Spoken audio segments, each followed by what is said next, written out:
Bom dia, boa tarde, boa noite para você, dependendo do horário que você estiver assistindo. Essa iniciativa Vida Ativa Cast, olha que bacana, podcast da Vida Ativa. Conheci o doutor Matheus Antunes, batemos um papo, gostei muito da proposta dele. Inclusive, sou um dos pacientes dele e fiz a sugestão dele montar esse podcast para poder estar difundindo informação com todos vocês aí em casa. Não, eu não sou o apresentador, ele também não é o apresentador, mas com um pouquinho de experiência que eu tenho, a gente tá aqui fazendo esse bate-bola. Doutor Doc, o Doc, como eu gosto de chamar de Doc, né? O Doc, doutor Matheus Antunes Nogueira, vamos falar pra galera que tá em casa nos acompanhando aqui. Conta um pouquinho da sua trajetória. Bom, eu formei em medicina em 1999 e formei na medicina tradicional, né? Hoje existe uma definição na medicina relativa à medicina tradicional e uma medicina mais moderna, voltada mais para hábito de vida, que é a medicina do estilo de vida. Nos Estados Unidos eles usam um termo que eu acho que é até meio arrogante, mas é o termo que eles usam, né? Eles consideram a medicina, o pessoal da medicina do estilo de vida, considera a medicina tradicional a medicina 2.0. 2.0. E a medicina do estilo de vida seria a medicina 3.0. Mas por que dessa visão? Porque a medicina, até então, ela tem tido uma visão muito focada na doença, né? Ela tem um tratamento pontual em relação à doença. O ser humano sempre sonhou, né, com uma solução fácil dos problemas. Sim. Sempre tem as poções mágicas lá da Idade Média. Pois é. Os curandeiros, os bruxos. Os remedinhos da vovó. E a medicina, a gente não pode negar que no século passado ela evoluiu absurdamente, né? As pessoas morriam de infecção, de trauma, e a principal causa de morte era a infecção. Era infecção, né? Porque não tinha como tratar. Tratava Exatamente. com ervas, né? Tratava com erva e com a imunidade. Com sorte, né? Os antibióticos mesmo, os primeiros antibióticos apareceram na segunda metade do século passado. E foi uma revolução na sobrevida do ser humano, né? Ele morria de infecção até 50, 60 anos e deixou de morrer e a vida prolongou. E o que resolveu isso? Um medicamento. Só que você tratar um medicamento, com o medicamento você matar um bichinho que está te causando uma infecção é uma coisa. Você cuidar do seu metabolismo, do que está errado nele, que é a causa das doenças crônicas, que é o que mata as pessoas hoje, a obesidade, o diabetes, a hipertensão, a hipercolesterolemia, o câncer, com um medicamento é muito difícil, né? As reações metabólicas, as reações que controlam a fisiologia, o funcionamento do nosso organismo, são mais de 1000 reações químicas, né? São algumas. Que são contadas, né? Sem contar as que a gente não conhece. E a gente não tem a menor ideia, né? Você controlar isso com medicamento é muita pretensão. Então, com medicamento para tratamento de doença crônica, que é o que está matando as pessoas hoje, você consegue no máximo controlar uma doença, controlar uma disfunção. Por exemplo, você consegue baixar a glicemia num diabético. Quando eu me formei, não se falava em remissão, em cura do diabetes. Não se verdade, até um pouco, não muito tempo atrás, né? A gente tá falando aí 20 anos atrás. Exatamente. Aí. Não se falava diabético, uma vez que era diabético já era, ia viver aquilo pro resto da vida. A gente sabe que não é fácil tratar um diabetes, mas é possível se ter uma remissão da doença. Pelo menos uma melhora muito importante. Mas como isso? Não é com medicamento. Com medicamento você controla a glicemia do doente, melhora a situação dele. Mas para haver uma remissão da doença, você tem que abordar na causa do problema. E qual é a causa do problema? São os hábitos de vida moderno e o confronto dela com a programação do nosso organismo. Como o nosso organismo foi programado pela natureza. Nós passamos aí 200, 300 mil anos com alta atividade física. Sim, eu gosto de falar muito, dar muito esse exemplo que antigamente era a caça, você ia caçar, voltava, tinha que limpar, preparar para poder se alimentar e era uma refeição no dia, né? Era isso, né? Muita atividade física e pouca comida, né? O ser humano, a origem do ser humano remonta a entre 200 e 300 mil anos. É uma faixa de erro importante, mas é isso que a ciência coloca. Então, o ser humano passou aí durante pelo menos 200 mil anos como caçador-coletor, depois 10 mil anos como agricultura de subsistência, e de 200 anos para cá é o homem moderno, que progrediu muito rapidamente para o sedentarismo e para alimentação inadequada. O que seria essa alimentação inadequada? Muito rica em alimento processado, né? E qual que é o problema desses alimentos processados? Eles são muito calóricos e de muito fácil absorção. né? São os alimentos refinados, não integrais, que causam um desbalanço no nosso organismo e leva a gente ao desenvolvimento das doenças crônicas. As pessoas não têm ideia do problema. E lembrando que aqui ninguém quer dar pancada na indústria, muito pelo contrário, mas é uma forma da gente. Se a gente, consumidor, tiver um pouco mais de noção do que você está consumindo, se é bom ou ruim, a própria indústria vai mudar para entregar algo mais interessante. A gente não quer dar pancada na indústria, mas a indústria sabe que faz coisa errada. Sim. Então a gente tem que ter, assim, a partir do momento que a gente toma essa consciência, a gente espera que também eles tomem a consciência. E consertem esse rumo. Ainda fica naquela situação da assim, enquanto não estiverem reclamando, eu continuo produzindo. Mais ou menos isso, né? Exatamente. Então, a conscientizar a população é que é o primordial nesse caso. E podemos dizer também que não foi totalmente por mal. Sim, não, é porque... Porque o ser humano passou fome. Exato. Até metade do século passado passava fome. Então, o fato de você conseguir processar o alimento e distribuir ele mais fácil, de modo mais barato, resolveu o problema da fome. O problema foi na forma. Exato. Que talvez não tenha sido por uma... Assim, foi na tentativa e erro. É o que tinha. Como conseguiu baratear, levar a alimentação em quantidade suficiente para as pessoas não passarem fome, foi dessa forma, talvez. Exato. De outra forma, seria mais caro e talvez não possível. Hoje talvez seja, mas há 50 anos atrás não. Eu acho que hoje é mais possível ter uma demanda maior de algo mais nutritivo, mais saudável para o nosso corpo do que era antigamente. Com certeza. Então a gente também não pode falar que foi por mal. Acredito que seja uma evolução. A gente conseguiu facilitar o acesso ao alimento, mas não facilitou o acesso ao alimento de boa qualidade. Agora a gente tem que ir consertando isso, né? Você vê que a datação é muito importante, né? É de 200 anos para cá, né? É de 200 anos para cá que a humanidade começou a desenvolver doenças que antigamente não se tinha. Exatamente. Embora antigamente se vivia menos. Por conta de não ter as medicações que poderiam ajudar a causar efeito. Muito louco isso. Esse era o argumento da academia até pouco tempo atrás. Era isso. Porque a gente tem populações que vivem como nossos antepassados. A gente tem os Hadza na África, na Tasmânia, na África, que são caçadores-coletores. A gente tem os Tsimané na Amazônia boliviana, que são agricultores de subsistência, que vivem em comunidades isoladas, mas eles são pacíficos e aceitam cientistas irem lá e estudarem eles. Tem estudos muito interessantes nesse sentido. Bem legal isso. Por que a academia desprezava eles até pouco tempo atrás? Não é que desprezava, justamente por causa desse argumento. Eles vivem pouco. A expectativa de vida de um Hadza é triste, é entre 30 e 40 anos. É baixa. A expectativa de vida de um Tsimané é em torno de 40 anos, apesar de que existem indivíduos em torno de 60, às vezes até 70 anos. E não se estudava eles justamente com o argumento que eles não desenvolviam doença crônica porque eles não viviam um tempo suficiente. Tá. Mas há pouco tempo a ciência perguntou, será que isso é verdade mesmo? Não vale a pena a gente estudar eles? Faz sentido? E foram estudar. E o que se viu? Eles morrem de infecção, principalmente infecção gastrointestinal, diarreia, né? E trauma. Né? É isso, vai. É o que matava os nossos antepassados. Só que foram dosar a glicemia deles, enquanto a glicemia média do americano é em torno de 92, a deles é de 67. Olha aí.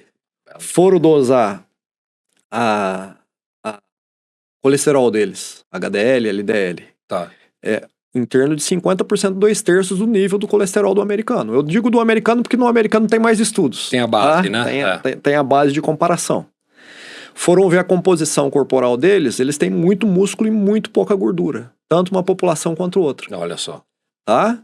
E, por exemplo, em termos de IMC, que é um índice muito grosseiro, que IMC você vai simplesmente pegar a tua altura, multiplicar o quadrado e dividir pelo teu peso. E às vezes você é um cara enorme como você, assim, tem um IMC alto, mas é saudável, porque tem pouca gordura. E o inverso é verdadeiro. Às vezes esse cidadão é o que a gente fala salto magro. Falso magro. Falso magro.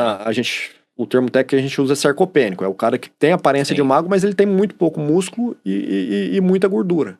E o IMC dele é baixo. Mas independente disso, por exemplo, o IMC médio de um Hadza é em torno de 20. Peguei excelente. Excelente. O IMC do Tsimané é um pouco mais alto, em torno de 23 médio. Mas eles têm muita massa muscular e pouca gordura. Eles são fortes. Entendi. São atletas. E tem esses exames laboratoriais que eu te falei. Muito baixo o colesterol. Sim. Foi feito um estudo com angiotomografia dos Tsimané. O que é isso? É para ver índice de placa de ateroma no coração deles. Aos 40 anos de idade, praticamente não existe placa de ateroma. Baixíssimo, Tá? nada. E nos indivíduos em torno de 60 anos, 25% só apresentam placa de ateroma e mesmo assim não obstrutivas, que não causam infarto. Dado super baixo também. Enquanto na população americana, 80% dos indivíduos Já. em torno de 70 anos têm placa de ateroma e boa parte deles obstrutiva. Que Ou loucura, seja, né? eles não desenvolvem doença crônica, não é porque eles não vivem pouco, é porque o hábito de vida deles não deixa eles desenvolver. E o que é o hábito de vida deles? É muita atividade física diária leve, não é Tá. atividade intensa. É intensa. Um caçador-coletor, um agricultor de subsistência, um homem anda entre 10 e 15 km por dia. Ele vai andar 10 a 15 e o que ele vai ter em algum momento é uma explosão, né? Em alguns momentos, às vezes ele vai ter que pegar uma presa, né? Exato, ele vai usar- vai escalar uma árvore para colher um fruto. Aí sim que ele vai fazer uma isometria, alguma coisa do Exato. tipo. Então, assim, é muita atividade leve e moderada com episódios de atividade intensa. Ah. E mesmo as mulheres andam em torno de 8 a 9 km por dia. Ah, caminha bem pra caramba. Será que você tá caminhando tão bem assim em casa também?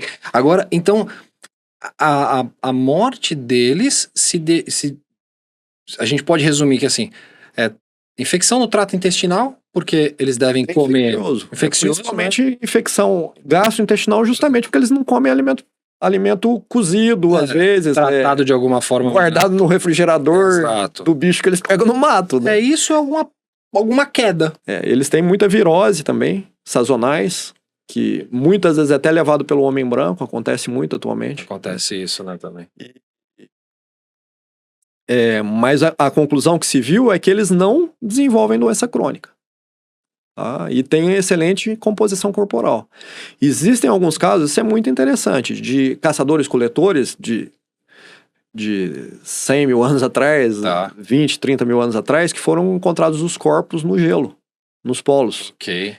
Já Não tem como estudar a bioquímica dessas pessoas, como se estudou dos Hadza, mas você consegue estudar a composição corporal deles. E eles eram verdadeiros atletas. Eles eram maiores que nós, na média, com muito pequena taxa de gordura corporal e muito músculo. Eles eram verdadeiros atletas. É muita atividade física. Muita atividade física. Andando pra lá e pra cá. Na necrópsia desses achados, por exemplo, não se via também placa de ateroma nas artérias, que é a causa dos infartos, dos derrames, etc. E tal. Em alguns casos foram encontrados no aparelho digestivo ainda resíduos de carne, era o que se comia, né? Carne. Na verdade, os Tsimané e os Hadza, eles comem muito, muito, muito mais vegetal do que carne. Mais vegetal que carne. Sempre que eles podem, eles comem carne, mas nem sempre a caça não dá certo. Mas a base de alimentação deles é vegetal. E o ser humano hoje, porque assim, a gente tem diversos estudos para tudo que é lado. Para vegetariano, para vegano, para quem é carnívoro, por aí vai. É possível hoje conseguir todos os nutrientes realmente que precisa num vegetariano, num vegano? Sim, é possível. Existe algum malefício nisso daí? Eu me refiro assim, a falta de algo que ele vai ter que suplementar. O vegetariano, se ele comer bem, é porque você pode ser vegetariano e vegano e comer porcaria, né? Exato. Não é que você tive um colega vegetariano aqui. Ele me veio com alimento processado. Eu falei, então, não, aí você também não tá ajudando. O vegetariano e o vegano, eles podem conseguir comer muito bem e suprir todas as necessidades deles. Tá? Mas o vegano, isso vai sair um pouco mais caro. Vai, né? A questão é no bolso, né? Exatamente. Então, no vegano, você acaba tendo que, às vezes, para facilitar, para não sair tão cara a dieta, entrar com alguma suplementação. Mas nada também que comprometa. Entendi. E tem estudos mostrando que eles têm expectativa de vida maior do que o onívoro. É mesmo? Começou a sair. Justamente porque... É que também o que onívoro, pra quem não sabe, é quem come de tudo. Quem come carne, quem come, tá? Então, assim, apesar de ser uma dieta mais difícil, tem alguns estudos que estão saindo e a direção está apontando para isso, que a dieta plant-based é a melhor dieta para o ser humano. Isso quer dizer que é uma dieta isenta de carne? Não, não é isenta de carne, mas é com pouca carne. A plant-based. Pouca carne. Muita alimento de origem vegetal, principalmente integral, e pouca carne. E hoje o momento que a gente vive como um todo, já existe o fato da carne em si a digestão dela já ser um pouco mais demorada, né? A gente já tem essa questão. Então você vai fazer o seu aparelho digestivo trabalhar muito mais do que ele deveria para poder absorver aquilo tudo. E o que a gente come hoje, será que a gente pode classificar que o frango não é mais o frango, a carne não é mais a carne, o ovo não é mais ovo, porque hoje usam hormônios para a população é muito grande. Tem que produzir muito, então você acaba usando outras coisas, né? Dentre as carnes, a mais problemática, vamos dizer assim, não que ela não seja saudável, ela é muito rica em ferro, a proteína dela é de excelente qualidade e é a carne vermelha. Mas por quê? Porque é uma carne vermelha. Na carne vermelha você tem muita gordura saturada, que é a gordura que dá problema para agente metabólico, que faz você acumular gordura, excesso de caloria e gerar problemas de colesterol que vão te levar a problemas de aterosclerose, etc. e tal. Isso quer dizer que você não pode comer carne? Não, você pode comer carne, mas até deve comer para ter um suplemento bom, uma fonte de ferro, de proteína de altíssima qualidade, mas não em excesso, como a maioria de nós hoje em dia come. Põe uma churrascada aí, manda bala, né? E tem o problema da carne vermelha hoje, o animal que chega pra gente no mercado é um animal de confinamento, que é hiperalimentado para ele ganhar peso rápido. Ou seja, ele vai ter mais gordura. Vai ter mais gordura saturada, por exemplo, do que um animal de carne vermelha que um Hadza pega lá na savana africana. Com certeza, né? Entendeu? Até porque aquele animal já fugiu várias vezes, né? Escapou algumas vezes. Né? E assim, a quantidade que a gente come, principalmente o ocidental, de gordura poliinsaturada, porque a gente tem as gorduras saturadas e as poliinsaturadas. A gente tem que comer das duas, mas a gente deveria comer mais a poliinsaturada, que é a gordura de origem vegetal, do que a saturada, que é de origem animal. Porque ela é uma gordura que, ao invés de nos trazer gordura, ela é usada como substrato para as reações, para regular as reações metabólicas nossas que processam o alimento. Na falta desse é como se fosse o óleo do carro, vamos dizer assim. O carboidrato, a gordura, a proteína é o combustível. As vitaminas, os sais minerais, uma porção das gorduras poliinsaturadas seria o óleo, o refinamento. Se a gente não come direito, o nosso organismo tem que ficar se virando. E às vezes comete erro nos processos metabólicos que levam a gente a não funcionar o organismo do modo ideal e leva a gente às doenças. Então, o que acontece? Hoje a gente tem um excesso de gordura saturada e uma falta de gordura poliinsaturada. Onde a gente encontra a gordura poliinsaturada? Nas nozes, nas castanhas, nas sementes, no peixe, principalmente o peixe marinho, né? O salmão é muito rico, o atum. E a gente come pouco isso e muita carne vermelha. Então, isso dá um desbalanço nas gorduras, né? Uma coisa muito interessante, voltando um pouquinho aí no assunto dos Hadzas, e os Simané que foram estudados, é que assim, o recomendado pra gente é comer no mínimo 25 gramas de fibra por dia. Você já experimentou comer 25 gramas de fibra por dia? Complicado. É bem difícil. É bem difícil. É bem difícil. Quanto você acha que um Hadza come de fibra por dia? Eu não tenho a menor ideia. Entre 80 e 150 gramas. Nossa senhora, como é que o cara é praticamente um boi. Como é que o cara come isso? Santo amado do céu. Eu me perguntei quando eu vi esse dado. Assim, então, muita coisa. Muito mais vegetal do que a gente. Mas muito mais vegetal. A dieta deles é muito rica em vegetais, né? E isso é muito interessante. Que outra coisa que a ciência descobriu há muito pouco tempo, não sei se você já ouviu falar, acredito que sim, que você é da área, né? Apesar de estar mais aí sem spoiler, no talk show, é um fisiologista. A microbiota intestinal. Sim. Né? Até pouco tempo atrás a gente falava em flora intestinal, que era importante. Hoje a gente sabe que ela é extremamente importante. Né? Tem mais células de microbiota intestinal no seu corpo, de bichinhos que vivem lá no seu intestino, do que células próprias suas. Sim, é muito louco. Então não tem como você falar que o que essa microbiota produz não interfere no funcionamento do teu corpo. E a quantidade de estudos que tem saído ultimamente disso é impressionante.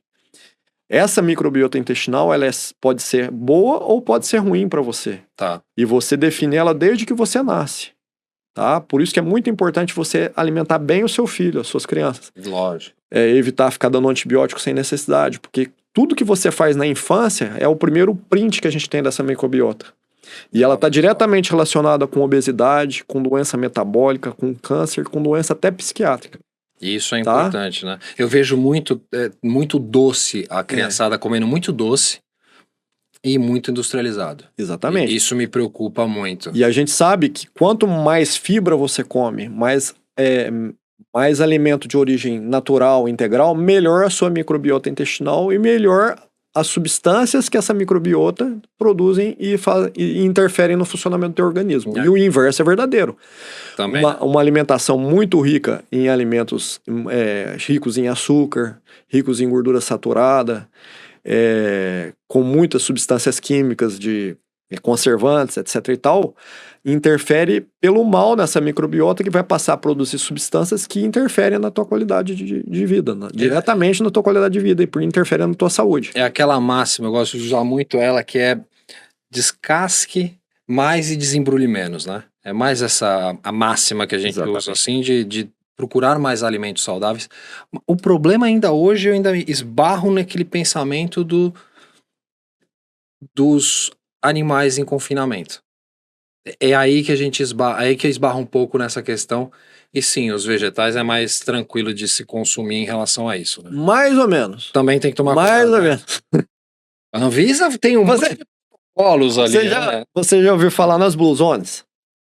Já por alto já. São áreas que têm comunidades com alta expectativa de vida, que estão sendo comparadas com os Hazard de Simané, porque o padrão de vida... O que são as Blue Zones?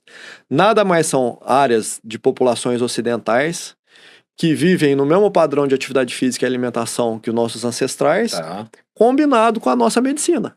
Interessante. Ou seja, por exemplo, tem a comunidade adventista da Califórnia, tem uma expectativa de vida em torno de 89 anos. Média. Tá, média. Enquanto a expectativa de vida média do americano é de 73. Eles vivem 16 anos a mais. 16 anos a mais, aí já é um tempo bom. O que é isso? A confluência do hábito de vida dos nossos ancestrais, alimentação rica em vegetais, muita atividade física, eles andam em torno de 10 km por dia também, eles têm muito convívio social. São 6 pilares da medicina do estilo de vida, né? Atividade física, alimentação, sono de boa qualidade, saúde mental, representada pela resiliência e o estresse, boas conexões sociais. Sim. E evitar substâncias tóxicas, né? Cigarro, bebida alcoólica em excesso. Esses são os 6 pilares. Essas comunidades, exceto a Adventista da Califórnia, a do Mar Mediterrâneo, na Grécia, a de Okinawa no Japão, todos têm todos esses 6 hábitos, excetuando o vinho, que os adventistas não tomam, mas as outras comunidades tomam um pouquinho, 1 a 2 taças de vinho por dia. E eles têm expectativa de vida, em média, entre 10 e 15 anos a mais do que as comunidades ao envolto deles. Ou seja, eles têm o mesmo acesso à saúde, com um padrão de vida diferente, que propicia a eles uma expectativa de vida de entre 10 e 15 anos a mais. E se a gente pensar isso, a gente está falando em lifespan, quantidade de vida. Sim. Se a gente falar em health span, é melhor ainda. Melhor ainda, é verdade. Porque além deles viverem mais tempo, enquanto eles vivem menos tempo doente. Com uma qualidade muito maior. Enquanto o americano lá da Califórnia, que morre aos 73 anos e trata diabetes desde os 60, teve um infarto aos 63, um derrame aos 68. Já vem cambaleando. Vários medicamentos e morre aos 73. O que vive lá na comunidade adventista da Califórnia morre aos 89 e morre de, como se diz aí popularmente, morre de velho. Morre de velho. Os órgãos tem uma infecção e morre. Então, assim, hoje a gente sabe que aí a gente chega na definição de medicina 3.0. O que é medicina 3.0? É a que não despreza a medicina 2.0. Muito pelo contrário, a medicina 2.0 é muito importante. Foi a base, né? Exatamente. É com ela que eu consigo, por exemplo, se você tem uma infecção, evitar que você morra aos 40 anos. Exato. Mas o que vai me fazer você viver até os 90 anos e bem, vai ser a medicina 3.0, que vai trabalhar no seu hábito de vida. Adequar o seu hábito de vida para respeitar como o seu organismo foi programado pela natureza, para seu organismo não ter defeito. Sim. Ou demorar mais para ter defeito. E você viver mais tempo e viver bem. E tem um detalhe, assim, aproveitando, tô perguntando, né? Tô tirando as minhas dúvidas aqui também. Eu tenho escutado muito se falar sobre harmonização e modulação hormonal. Para baixar a expectativa de cronologia de vida e tudo mais, e aumentar a cronologia, aumentar o estilo de vida, o tempo de vida e baixar ali a sua parte biológica, né? A sua idade biológica. Até que ponto isso é vantajoso, até que ponto isso não é vantajoso? Embora, pelo que estamos falando aqui até o momento, não vejo vantagem porque vejo mais vantagem em ter um estilo de vida alimentar diferente. Mas muito se fala isso hoje, e eu vou pegar um gancho depois pra gente falar sobre os atletas que entram em desespero com você, já falando, doutor, não, eu vou passar, mas olha, eu tenho doping, tudo, e você explica, não, meu estilo é totalmente diferente, né, de trabalho. O problema do hormônio é, querendo ou não, você vai estar entrando com uma substância que modula imensamente o teu metabolismo, né? Vai mexer no eixo, que é uma loucura. E é uma substância sintética que você está dando uma dose que não foi programada pela natureza. Se a gente for olhar o pé da letra, o que a gente tem de evidência, de ciência, baseado em evidência científica, no momento hoje a gente não pode falar de trabalhar com reposição hormonal, excetuando algumas situações especiais. Existe uma patologia X que a gente vai trabalhar com segurança, tá?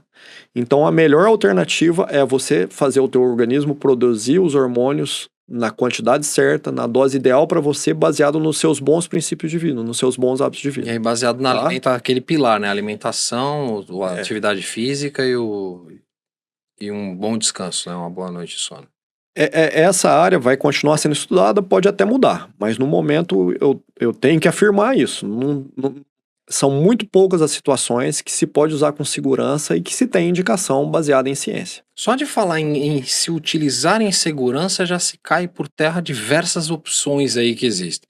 Eu já escutei até profissionais falando, o que me assustou muito é o incentivo de utilização a fins de diversão, só como lazer. É perigoso isso. Isso Com é perigoso, né? Não é aconselhável. E, sabe, eu fui atleta por muito tempo e o nosso desespero como atleta é o doping. O doping é a coisa que mais desespera a gente. E então a gente tem que tomar muito cuidado com tudo que consome para não correr esse risco.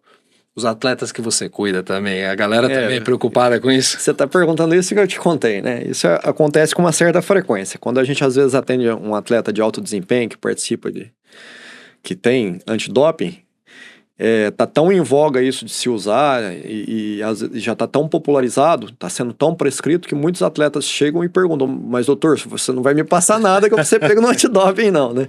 Porque infelizmente isso tem acontecido. Tem acontecido muito, né? Tem alguns esportes que não tem o doping, então a galera toma mesmo, e tem esporte que ainda se preza muito. Saindo da parte de atletas, você também atende não atletas também, né? Sim. Hoje a maior queixa que você tem quando vão passar com você, a maior queixa para tentar resolver qual que é? 70% dos pacientes querem perder peso. É perder peso. Emagrecimento. É sempre esse... E pedem a pílula mágica? Sempre querem, a maioria quer a pílula mágica, mas o que você tem que, como médico, tentar conscientizar as pessoas. Você pode até usar uma pílulazinha para até ajudar, em algumas situações que são poucas. Dá um tranco. Mas outro conceito é a questão da dieta quantitativa e qualitativa. Né? O que eu quero dizer com isso? Às vezes, as pessoas, a ciência também durante muito tempo ficou preocupada em contar calorias. Sim. Tá? E a gente tem que preocupar muito mais com a qualidade da caloria. Exato. Tá? O que você faz e como você come, dependendo do horário do dia, dentro do que você fez no seu dia a dia. O que eu quero dizer com isso? Se acordou, você fez atividade física, você não fez, então o que é melhor você comer, o que é melhor não comer? Não precisa ser uma regra de bolo, mas você tem que entender esse processo. Porque o que você come e na hora do dia relacionado às suas atividades é que vai fazer o teu organismo trabalhar bem ou mal. E o desequilíbrio do teu corpo que vai te levar a ganhar peso. Não adianta nada você comer poucas calorias de má qualidade, de dieta com alimento, por exemplo, muito rico em carboidrato simples, que você vai ter um déficit calórico Mas ao invés de perder gordura, na maioria das vezes você vai perder massa muscular. Claro. E você vai ficar menos saudável até. E vai aumentar mais ainda o índice de gordura, né? E às vezes você pode comer até um pouco mais do que você comia, mas sendo de boa qualidade e ter o efeito desejado, que é perder massa gorda e até ganhar massa magra, que vai te deixar mais saudável. Olha Porque só. para aposentar hoje a gente precisa de duas coisas, né? Dinheiro e massa muscular. Até pouco tempo atrás, a medicina, inclusive, via a massa muscular como um mero órgão locomotor, um sistema locomotor nosso. Hoje a gente sabe que a massa muscular é o principal órgão regulador do metabolismo, do funcionamento do seu corpo. Ou seja, uma massa muscular ativa equilibra o teu organismo de uma determinada forma que o emagrecimento, se você fizer esse trabalho bem legal, que o emagrecimento vai ser uma consequência do teu corpo estar funcionando legal. É natural isso, natural. Porque quanto mais músculo eu vou queimar mais. Né? Então, qual que é o modo mais efetivo? Pode não ser o mais rápido, mas qual que é o mais efetivo de você atingir seu peso bom? De você ser saudável, de viver mais tempo? É colocar o teu organismo em equilíbrio e através desse equilíbrio ele te levar a uma forma física com pouca gordura, com mais massa muscular, né? Com o coração que trabalha legal. Então, você tem que atingir a saúde, atingir o peso ideal pelo equilíbrio do teu organismo, não pelo desequilíbrio. Até porque quando você atinge pelo desequilíbrio, você leva talvez a mais problema. É o famoso efeito sanfona. Exato. A pessoa fica fazendo dietas muito restritivas, perde muito peso e mais ou menos que meio a meio, massa gorda e massa magra. Aí ela entra num estresse tanto orgânico, de funcionamento mesmo do organismo e psicológico, que come muito e come tudo errado. Vai comer alimento que dá prazer. Ganha peso, só que ela vai ganhar mais o quê? Como ela começa a comer pior ainda do que ela comia. Ela vai ganhar gordura e não vai ganhar músculo. Ou seja, vai ficar num bumerangue em que além de não perder peso na média, vai aumentar no longo prazo a quantidade de gordura e diminuir de massa muscular. E a gente sabe que a expectativa de vida hoje é diretamente proporcional à quantidade de músculo que você tem. Músculo não em termos de peso, de quanto de músculo, mas de funcional. De funcional, né? De funcional. Exatamente. E para essa turma que não tem muito esse hábito, porque a gente conhece uma galera, eu pelo menos conheço uma turma que fala normalmente, eu fui tomar meu primeiro copo de água 2 horas da tarde. A resposta para isso é muito simples, né? A média de um corpo humano é constituída de 60% de água, né? Então, se você não dá o meio, se você não repõe esse meio, a gente perde com sudorese, perde, né, quando urina, etc e tal. Se você não repõe isso, você está desbalanceando o seu organismo. Então, a ingesta adequada de água é fundamental. Inclusive, muitos pacientes confundem sede com fome. Não sei se você já ouviu falar isso. Já. Muitos pacientes, eles acham que estão com fome e, na verdade, eles estão com sede. Ao invés de tomar água, eles comem e ganham peso. Ganham peso. Aí não tem muito. Além de não regular o meio do corpo com a quantidade adequada de hidratação, ainda dá um superávit de calorias que vai te levar a ganhar peso. Agora eu quero perguntar para ti, Doc, eu vou começar lá a minha avaliação, a gente vai começar meu protocolo e tudo mais, vocês vão acompanhar nas redes sociais, nas minhas redes sociais principalmente. O que vai acontecer por lá comigo? Eu quero saber o que vai acontecer. Como é que é o procedimento? Esses 6 hábitos de vida são muito importantes. Tá? Atividade física, nutrição, controle de estresse, todos esses que a gente falou. Só que quais são os que a gente mais consegue manipular? A atividade física e a nutrição. O que eu quero dizer com manipular? Qual que é a maior queixa das pessoas comuns hoje? Eu não faço atividade física porque eu não tenho tempo. Então, tem que ter tempo. Tem, no mínimo. Isso, desculpa falar. Eu sei que o médico tem que pegar leve, mas eu acho que tem que ter tempo. Assim, não existe nada que você vá... Nenhum medicamento que você vai fazer, não existe nenhum tratamento que você faça que melhore mais a sua qualidade e expectativa de vida do que a atividade física. Na média, para homens, aumenta em 12 anos a expectativa de vida e para mulheres, 14 anos. Ou seja, não tem nada na vida que te dê mais tempo que atividade física. Então, você tem que ter tempo para atividade física. Sim. Ok, aí você pode ter pouco tempo. Se você tem pouco tempo, então vamos otimizar para você ter o melhor resultado possível dentro daquele tempo que você tem, que seja meia hora ou 1 hora por dia. O que eu quero dizer com isso? Hoje a gente sabe que a gente tem umas coisas. A gente sabe que a atividade física mais adequada para cada tipo de pessoa, baseado em como o organismo dela está funcionando naquele momento. Tá?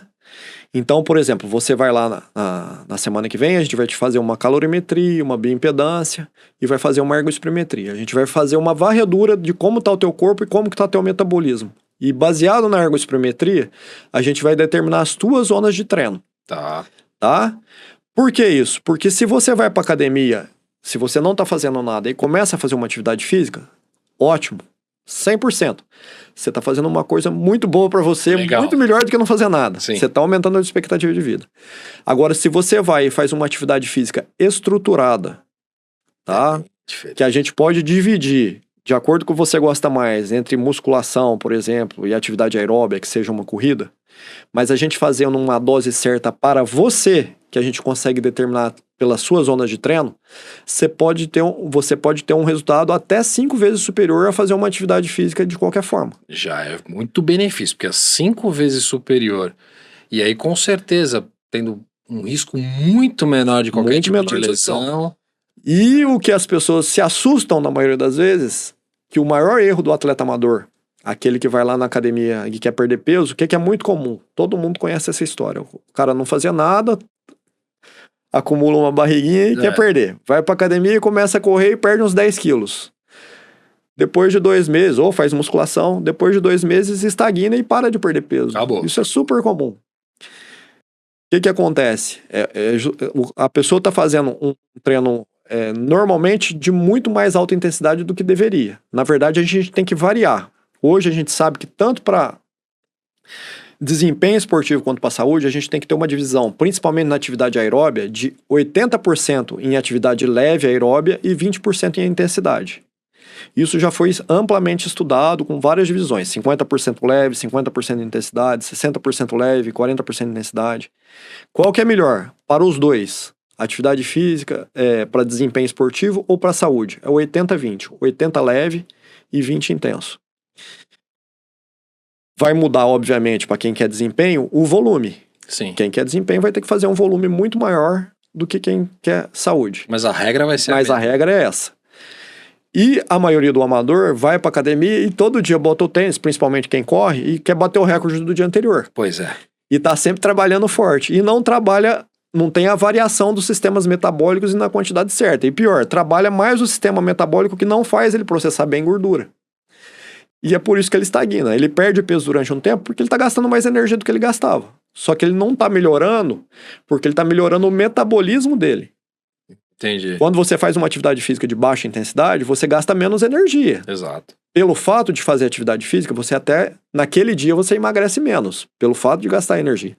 Mas quando você faz uma atividade física estruturada e faz o teu corpo trabalhar no melhor possível e ajustar o metabolismo dele para se tornar um queimador de gordura, aí é aquela pessoa que pode comer bastante, depois de um tempo, que ela perdeu o peso, ela vai começar a comer bastante e mantém o peso. Exatamente nesse ponto que eu quero voltar a viver, porque era como eu vivia como atleta, quando eu tava Você era atleta, né? Você atleta, era uma maravilha. Tem um trabalho muito interessante, é de um professor que revolucionou essa área aí de esse treinamento que a gente usa hoje, tanto para saúde quanto desempenho, ele chama treinamento com base em Z2, 80-20 polarizado piramidal. Tá. É um termo técnico que a gente usa.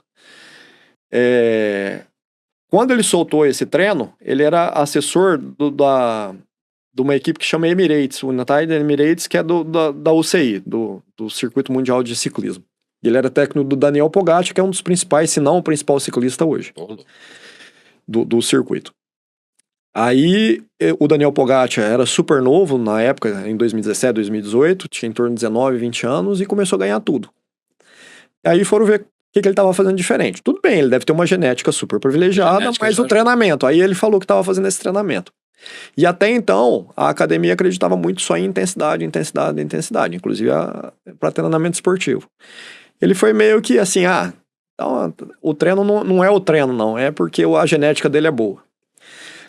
Resumindo, Quando ele começou com isso, lá em 2017, 2018, só essa equipe treinava. Hoje, todo o pelotão da UCI treina 80-20. 80-20. Todo o pelotão da UCI, todos os atletas maratonistas, meio fundistas de alto nível, todos treinam 80-20. Por quê? Porque já é passível. Isso aí não se discute mais. É o melhor método de treinamento. Tá? Para desempenho e para a saúde também. Isso que é legal. E um dos primeiros estudos que saiu dele é muito interessante. Ele comparou, porque assim, qual que é o maior erro? Qual que é o maior viés desses trabalhos de fisiologia? Normalmente são estudos de muito curto prazo. Estudo de 6, 8 semanas e que comparam uma população que faz uma atividade leve e qual que faz atividade intensa, por exemplo. Se você pega duas populações que não faziam atividade e elas começam a fazer, uma faz intensa e outra leve, em um curto período de tempo, de 6, 8 semanas, o dispêndio energético da que faz alta intensidade vai ser muito maior. Entendi. Então, o que acontece? Vai dar mais ou menos... O que esses resultados mostram? Que dá mais ou menos igual quando se fala em perda de peso, que é a maior preocupação da humanidade atualmente. Qual que é perder peso? Vai dar mais ou menos igual e, às vezes, até uma vantagem para o que faz em alta intensidade, porque o que acontece? Ele gastou mais energia, mas como o período de estudo é curto, não dá tempo de ter toda a adaptação metabólica, toda a correção metabólica e equilíbrio metabólico do organismo, que é o que se consegue com atividade de baixa intensidade durante muito tempo. Sim. Tá? Não é um treino que você vai fazer, é um modo de vida. Exato. Você tem que ter um modo de vida que você vai sempre fazer atividade física de leve a moderada com frequência, pelo menos 200 minutos por semana, que é o mínimo recomendado. É o mínimo recomendado 200 minutos por semana. O mínimo pela American Heart Association é de 150 minutos. Mas você vê uma diferença muito grande nos estudos a partir de 200 minutos. Então, por que não fazer 200 minutos? Então, vamos falar em 200. Se fizer 500, então, é espetacular a diferença. Mas aí você já seria um atleta amador. Mas, como é de leve, o que acontece que eu estava te falando?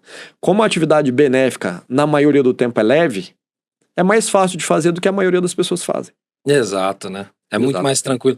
E eu falo que assim, muitos me buzinaram por muito tempo para tentar entender como é que foi, por que eu ganhei tudo que eu ganhei em 2019, que foi o meu maior ano como atleta, e com 37 anos já tava na curva para ter aposentado há muito tempo, inclusive no meu esporte.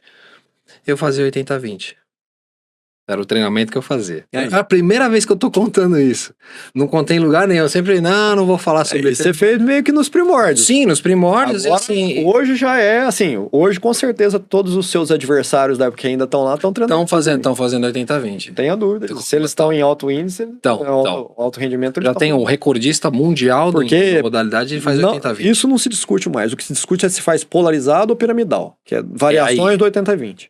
É a conversa. Bom, mas voltando ao estudo, esse estudo é espetacular. Pena que aqui a gente não tem como mostrar gráfico, mas depois eu posso até colocar os gráficos do estudo na descrição do vídeo. O que esse estudo mostra? Ele compara o desempenho, a queima de gordura e de carboidrato de um grupo de atletas profissionais, ciclistas profissionais, de um grupo de atleta amador que faz entre 150 minutos e 200 minutos de semana não estruturado por dia, e de doentes portadores de síndrome metabólica não descompensada. O que quer dizer isso? É o cara que está obeso, que já está começando um diabetes inicial, etc e tal.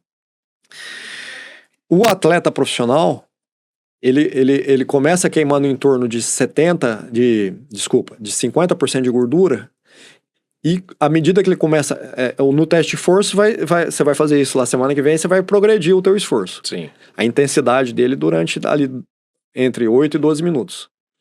À medida que vai progredir no esforço, mas enquanto ele ainda está em zona aeróbia, o atleta profissional aumenta o consumo de gordura como fonte de energia, chegando a quase 80% e só 20% de carboidrato. E só quando ele está em altíssima intensidade, ele zera o consumo de gordura, que fica só de carboidrato, quando a gente está em atividade totalmente anaeróbia, totalmente independente. É a atividade que vai fadigar a gente, resumindo.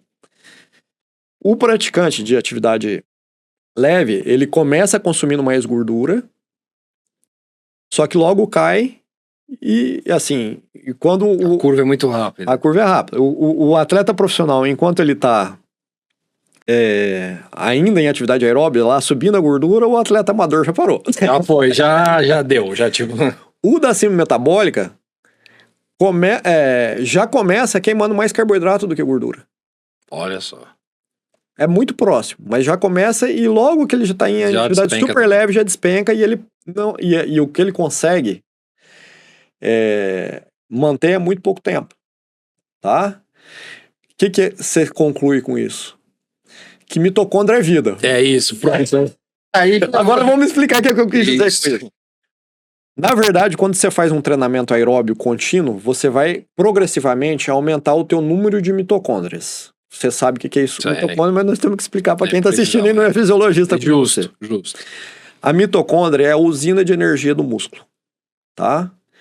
Como que a gente estimula a produção de mitocôndria? Quanto mais você treino aeróbio de baixa intensidade, mais mitocôndrias você vai estimular teu corpo a produzir. E mais enzimas que fazem essa mitocôndria funcionar certo vão existir. O que acontece? Se você faz um treinamento, um atleta profissional com altíssimo volume, não estou dizendo que as pessoas precisam ser profissionais, a gente vai chegar lá. Com altíssimo volume de treino, ele vai ter uma quantidade absurda de mitocôndria, uma densidade mitocondrial que a gente fala. Ou seja, ele vai aprimorar ao máximo a capacidade de uso dele de oxigênio e de gordura como fonte de energia. Inclusive, se você faz uma calorimetria hoje em repouso de uma pessoa que está sedentária e daqui 6 meses depois dela treinar, você vai notar que hoje, por exemplo, ela está consumindo 50% de carboidrato e 50% de gordura, e daqui 6 meses, se ela fez um treinamento estruturado baseado em Z2, ela vai estar consumindo em torno de 60% de gordura e 40% de carboidrato, porque ela aumentou o número dela de mitocôndrias e a capacidade dela usar a gordura como fonte de energia. Né? Que é o ideal. Porque o nosso organismo enxerga o carboidrato como um combustível mais nobre. Porque nós temos células que só gostam de carboidrato, por exemplo, a célula do cérebro. Ele quer guardar o carboidrato para essa célula. Precisa. Só que se ele não consegue usar, se você não está com as tuas usinas funcionando, com a quantidade boa de usinas, ele é obrigado a usar o carboidrato, porque ele não tem como usar a gordura. Então, quando você treina isso, você faz esse tipo de treino 80-20, você aumenta muito a tua quantidade e qualidade das suas mitocôndrias. E todos os estudos têm mostrado hoje que quanto maior quantidade e qualidade de mitocôndria você tem, mais saudável você é, mais difícil é de você desenvolver doença e mais tempo você vai viver. Mitocôndria é vida. E qual que é a única forma que tem de você fazer isso? A única. Não existe medicamento, não existe alimento. Não tem o que fazer. É treinamento, atividade física. É isso. Tá? É o primordial. É óbvio que se você comer bem, você vai favorecer isso. É óbvio que se você dormir bem, você vai favorecer isso. Mas é plus e não para produção. Acho interessante a gente falar um pouco sobre sono, que as pessoas, apesar de ter melhorado muito isso nos últimos 20 anos, as pessoas ainda dão muito pouco valor pro sono. E o sono é fundamental. O sono é o reparador de tudo, né? Ele não é só o reparador. Não, sim. Ele é o construtor. Construtor de tudo. Porque com a atividade física você está submetendo teu corpo ao estresse que ele fala assim, opa, esse cara tá exigindo de mim, então eu vou ter que tentar melhorar isso aqui para suportar o que ele tá fazendo. Por isso que o estresse tem que ser dosado. Se você faz um estresse na dose certa, dá que seria um passo para trás, você dá um estresse para dar um sustinho no teu corpo. Aí você come. Ele se reorganiza ali e recupera. Aí você dorme. Aí eu falo, ó, se amanhã ele fizer aquilo de novo, eu tenho que estar melhor. Já tô esperto. Aí é no sono que ocorre essa melhora. É ali mesmo, é ali que não só a recuperação. Muita gente acha que é só a recuperação. Não é só a recuperação. É no sono que você recupera e melhora. É isso aí. Tá? É a chamada supercompensação. Se você faz atividade muito intensa, o passo para trás é muito para trás. Exato. Então, se você não depois, mesmo às vezes você comendo bem e dormindo bem, você não chega, não consegue progredir. Tá? Porque isso é uma diferença muito grande aí no equilíbrio. Se o estresse for muito grande, a compensação e a supercompensação pode não ser suficiente. Aqui é uma maquininha. E da mesma forma que se o estresse for muito leve, também você vai melhorar. A supercompensação vai existir, mas vai ser uma supercompensação... Podia mais. Podia mais. Tem uns gráficos em estudos muito interessantes nisso, mostrando que tem a dose certa da atividade física. E é o que eu falei no começo. Já que você só tem meia hora ou 1 hora para fazer atividade física, vamos fazer a melhor possível. Vamos fazer a que vai fazer efeito para você. Aquela que vai funcionar. E para fazer isso, eu tenho que determinar as suas zonas de treinamento. Eu tenho que conhecer o seu metabolismo. É totalmente individual. Essa é a medicina 3.0. É isso. A gente vai respeitar o funcionamento do teu corpo, que a natureza estipulou para ele, E com o que a gente tem de intervenção, de capacidade de diagnóstico do seu metabolismo, vamos te prescrever o melhor treino possível. Enfim, chegar à individualidade. Se o Hadza precisa andar 15 km por dia para ter um metabolismo ok, às vezes você vai andar 1 hora só, mas na dose certa e ter o mesmo benefício. Esse é maravilhoso. Exatamente. É por isso que a individualização e o conhecimento metabólico é tão importante. É o mais importante de tudo. E individualização é tudo. Exatamente. Isso é um fato. E lá na vida ativa é individual, muito individualizado, né? Isso aí. Essa é a nossa proposta. A proposta do Vida Ativa Cast é estar aí com um episódio por semana, né? É o que a gente pretende. Com convidados de diversas áreas, é isso mesmo? É isso. Vamos chamar outros colegas médicos, vamos chamar nutricionistas, né? Pacientes. Eu provavelmente vou aparecer por aqui novamente também. espero o convite. Toque, eu tenho que agradecer. É legal você aparecer pra gente mostrar um antes e depois. Pois é, justo, né? Então, você pegou uma fase maravilhosa minha, que é a fase que eu dei aquela relaxada pós-atleta, sabe? Aquele momento que você fala assim, eu aposentei, ok, agora eu preciso descansar um pouquinho daquela rotina que eu tinha, só que o meu corpo quer a rotina de volta. Só que agora eu quero a rotina um pouco mais... E vai te trazer um benefício absurdo. E você tem uma grande vantagem, né? Você tem a chamada memória muscular. Vamos ver se ela ainda lembra, vamos ver se ela não teve Alzheimer. Não tem dúvida. Tanto é que quando a gente pega, é muito comum isso com um corredor amador. A pessoa treina errado durante uma década, 15 anos, treina errado. Ele treina certo em 3 meses, a diferença é absurda. 3 meses que ele mudou. Vou contar, isso aconteceu comigo. Eu não sabia eu já fiz triatlon, já fiz maratona, meia maratona. A prova que eu mais gosto é a meia maratona, que eu acho mais saudável. É que não me desgasta tanto e também não e tem um certo desafio. Eu passei 15 anos fazendo meia maratona entre 1h45 e 1h39 e treinava. Sempre treinava muito. 1h45 mais ou menos. 1h45, 1h39. Passei 15 anos variando o tempo nisso e sempre querendo baixar o tempo e não conseguia. Treinava, tentava perder peso. Aliás, o que variava meu tempo era se eu perdia peso ou não. Tá. Só que eu treinava como todo mundo treinava. Isso foi antes de eu estudar tudo isso. Basicão.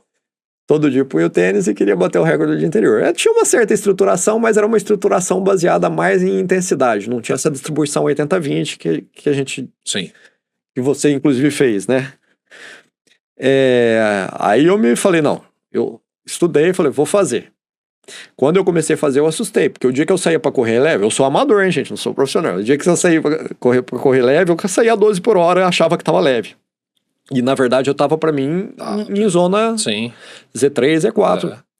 Que não é quando eu tô treinando as minhas mitocôndrias. Exato. Aí eu fiz minhas zonas, determinei tudo e fui correr certo. Tive que começar a correr a 9,5 por hora. Até imagina a minha cabeça. Eu falei, mas não é possível. Eu tô correndo devagarzinho assim, não tô nem caçando. Isso não vai dar certo. Só que eu persisti. Acredito, tem que acreditar, né? Trust in process, né? Exatamente. Eu fiquei 1 mês e meio, 2 meses e não senti a diferença absolutamente nenhuma. Deixa eu só te falar. Antes de começar, eu já tinha me convencido que ia fazer isso. Ok. Só que eu tinha uma prova em maio. Final de maio. Aí eu terminei em maio, isso em 2019, desculpa. Eu terminei em maio a prova. Eu falei, eu vou terminar o treino do jeito que eu tava programado e vou fazer a prova. Fiz em 1h43. Na faixa de tempo. Ok. Aí eu tinha outra prova em agosto. Isso com quanto tempo de treino? 2 meses? Não, eu sempre treinei. Não, eu digo o treino 80-20. Não, esse eu não tinha feito 80-20. Não tinha feito ainda, fez lá. 1h43. Aí isso maio, foi nos últimos 10 dias de maio. Eu não lembro exatamente, já faz 5 anos. 10 dias. Aí, e tava pesando em torno de 70 quilos. E a outra prova era em agosto? A outra prova era final de agosto, 3 meses de intervalo.